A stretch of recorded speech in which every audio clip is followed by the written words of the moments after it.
Hi, I'm Jennifer Chen, and this is the story of how I learned that sometimes the quietest person in the room holds all the cards. It's funny how life works. One day you're being ordered around by your entitled cousins, and the next, you're signing their termination papers. But let me start from the beginning. My Aunt Victoria was always the black sheep of our family, while her siblings chased traditional paths. Doctors, lawyers, accountants, she built a tech empire from scratch. Chen Innovations became a $2 billion company under her leadership, but you'd never guess it from her modest lifestyle. She wore simple clothes, drove a 10-year-old car, and lived in the same house she bought when she started the company. I was the only one who really knew her.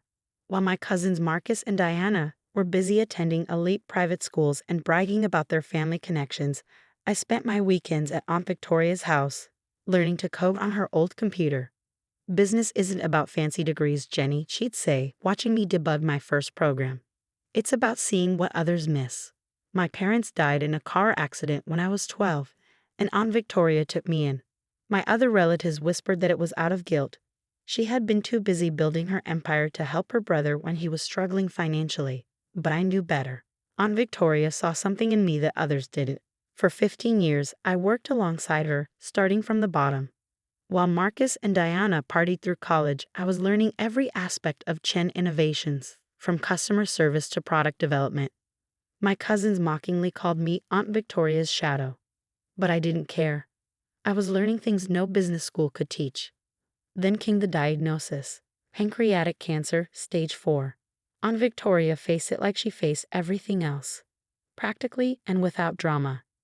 "Jenny," she said one evening as we sat in her home office, "I need you to promise me something." "Anything," I replied, fighting back tears. "Don't let them know how smart you are." "Not until the right moment." She handed me a sealed envelope. "This contains everything you need, but timing is everything. You'll know when." I didn't understand then, but I would soon enough. Aunt Victoria passed away quietly in her sleep 3 months later. The funeral was a who's who of the tech industry, but my cousins managed to make it about themselves. Marcus gave a tearful speech about his beloved aunt, whom he barely visited in the past decade.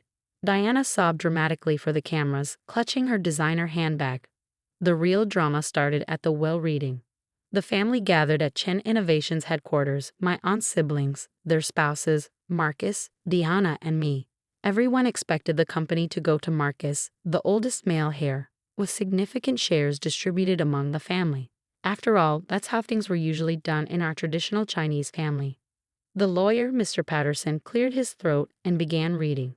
The first few minutes were standard: small bequests to longtime employees, donations to charities. Then came the bombshell. "And to my niece, Jennifer Chen, I leave my controlling interest in Chen Innovations, comprising 70% of all voting shares. The remaining 30% to be distributed among current employees according to their years of service." The room erupted in chaos. "This is impossible," Marcus shouted, his face turning red. "She's just a junior employee. She doesn't even have an MBA." Diana's mascara ran as she cried, "We're the rightful heirs. She's just the poor relation Aunt Victoria took in out of pity." My Uncle James, their father, stood up shakily. "There must be some mistake. Victoria wouldn't leave everything to the help." Diana spat. Mr. Patterson remained calm. "The will is quite clear, and I assure you, your sister was of sound mind when she made these arrangements. Furthermore," he pulled out another document, "Ms. Jennifer Chen has been secretly serving as deputy CEO for the past 2 years. All the paperwork is in order." I sat quietly, remembering Aunt Victoria's words about timing. This wasn't the moment. Not yet. The family meeting that followed was brutal. They gathered at Uncle James' mansion, the same one he'd bought with money borrowed from Aunt Victoria years ago. I was invited, but it was clear what my role was supposed to be. "Jenny, be a dear and serve the coffee," Aunt Helen, Marcus's mother, said with a sweet smile that didn't reach her eyes. "That's what you're good at, right? Serving others?" I played along, pouring coffee for everyone as they discussed options, as if I wasn't even there. "We need to contest the will," Uncle James declared. Victoria wasn't thinking clearly near the end. Obviously, Marcus sneered, not even looking at me as I refilled his cup. "Look at her, she doesn't have what it takes to run a billion-dollar company." She's not even dressed properly. He had a point about my clothes. I was wearing a simple blouse and slacks while they were all in designer outfits. What they didn't know was that I owned the building their favorite designer's flagship store was in. The board will never accept her, Diana added, checking her reflection in her phone. They need someone with proper education, proper connections. I continued serving coffee, watching them plan my downfall. They spent hours plotting legal challenges, board member contacts, media strategies. Not once did they actually address me directly. I was furniture to them, just like I've been all these years. Finally, Uncle James turned to me. Jenny, this can be easy or difficult. Sign over the shares to Marcus, and we'll give you a generous settlement. Enough to live comfortably. It's what's best for everyone. I looked at their expectant faces, the same people who had barely acknowledged my existence at family gatherings, who had mocked my close relationship with Aunt Victoria, who had called me the charity case behind my back. I'll think about it, I said softly, gathering the coffee cups. The board meeting is on Monday. I'll have my answer then. They smiled triumphantly, already celebrating their victory. Marcus even patted my head condescendingly. Good girl.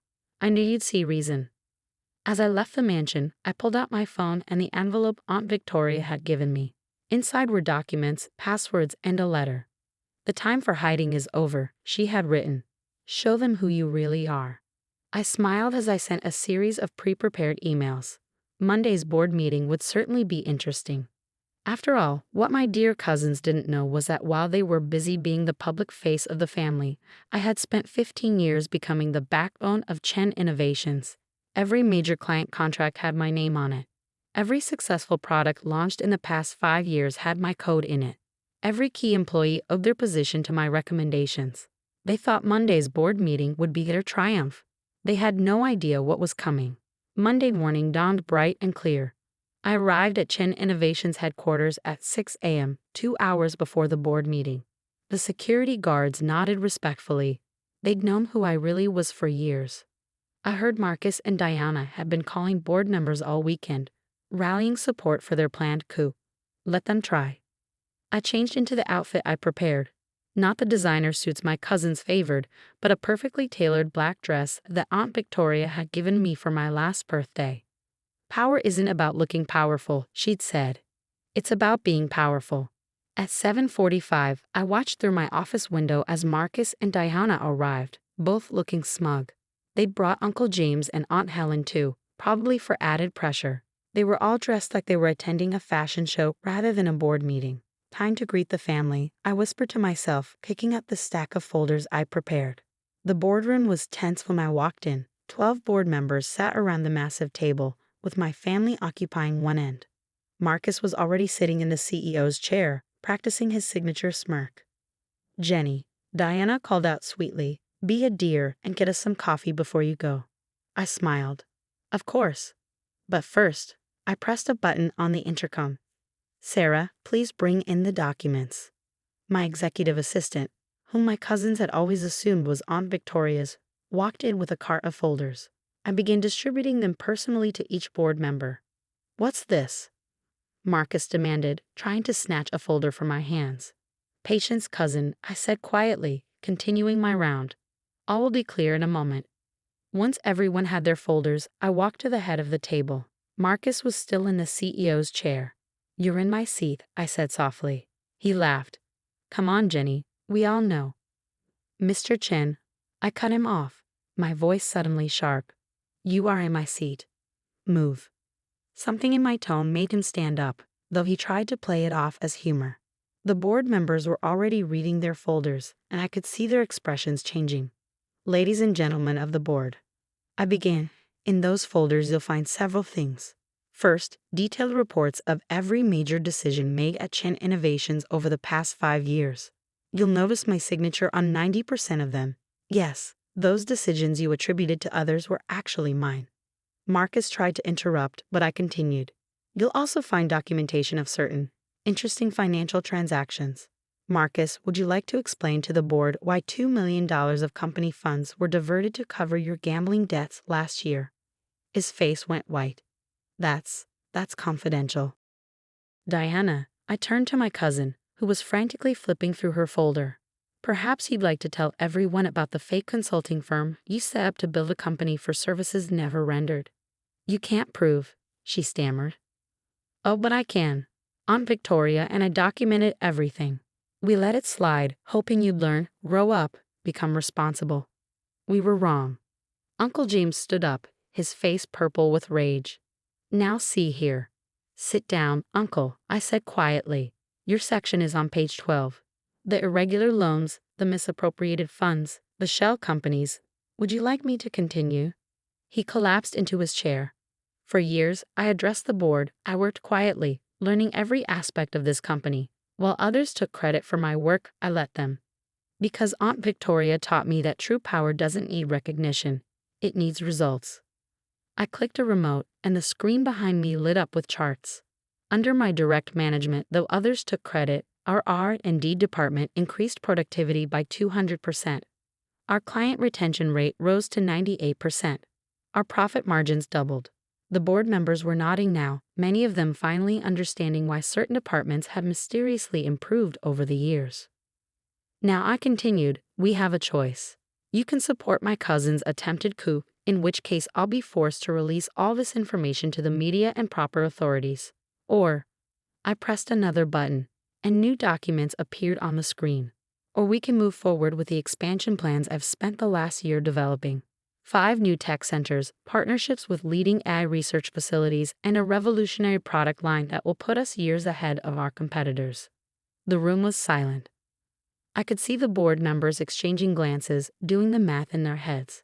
Finally, Mr. Rodriguez, our longest-serving board member, spoke up. I moved to formally confirm Jennifer Chen as CEO of Chen Innovations, effective immediately. Seconded, came multiple voices. This is ridiculous, Marcus exploded. She's nothing. She's nobody. She's just the poor little orphan that. Mr. Chen, I cut him off, my voice ice cold. You're fired. Security is waiting outside to escort you from the building. Diana, you too. Your belongings have already been packed. You can't do this. Diana shrieked. We're family. I looked at her calmly. Family? Was I family when you made me serve coffee? Was I family when you mocked my clothes, my education, my dedication to Aunt Victoria? No, Diana. You made it very clear what you thought of me as family. Security entered the room, more guards that had known my real position for years. Uncle James, Aunt Helen. I turned to them. You have a choice. You can accept my leadership and keep your shares as silent partners, or you can join your children in unemployment. Decide now. They looked at each other, then at their screamy children being escorted out, and nodded meekly. As the chaos subsided, I addressed the board again. Now, shall we discuss those expansion plans? The next few hours were productive. By the end of the day, my position was secure, the expansion plans were approved, and a press release announcing the new leadership was circulating. That evening, I sat in Aunt Victoria's old office, my office now, looking at her picture. You taught me well, I whispered. Power isn't about shouting the loudest or wearing the most expensive clothes. It's about patience, knowledge, and timing. My phone was full of messages from family members suddenly remembering how much they'd always loved me. I ignored them all except one. From my aunt's old housekeeper, Maria, who'd been kind to me even when I was just the poor relation. You did good, Miss Jenny, her message read. Your aunt would be proud. I smiled, looking out over the city lights. The company would thrive under my leadership, not because I was born into privilege, but because I'd earned every step of my success. Marcus and Diana. Last I heard, they were trying to start their own company. Good luck to them. They'll finally have to learn what real work means. As for me, I keep Aunt Victoria's lessons close to heart. Success isn't about being seen as powerful. It's about being powerful. And sometimes, the quietest person in the room is the one you should watch out for. After all, they might just own the room.